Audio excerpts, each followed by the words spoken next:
Hello mga akla!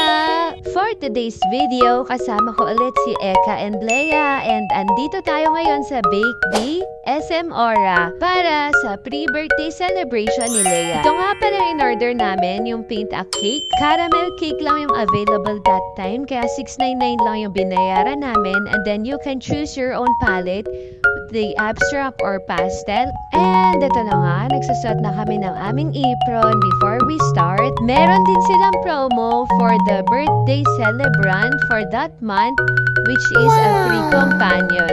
We ordered 2 sets of paint a cake, the abstract and the pastel palette. The allotted time for this package is 30 minutes only. If you're looking for a sweet and unforgettable bonding experience with your girls, Bake Bee is the perfect place.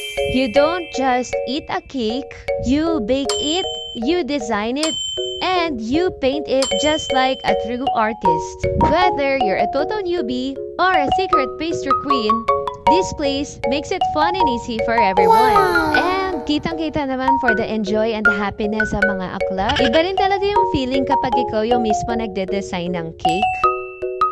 And this is the final touch!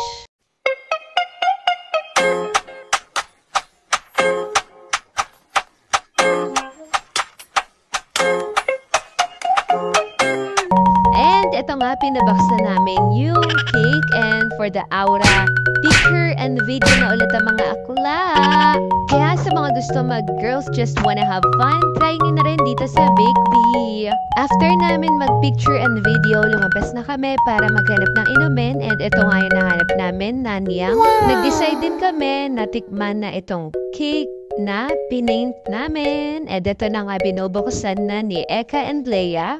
Apakaganda ng mga cake and parang ang hirap kainin. And ito na nga, taste check by Eka. For me, okay naman yung lasa ng cake. Great for the experience yung pagpaint ng cake sa Bake Bee. And yun lamang, dito na nagtatapos ang ating mini vlog. Happiest birthday again, Leia! Sobrang Latina! Thank you for watching! Bye-bye!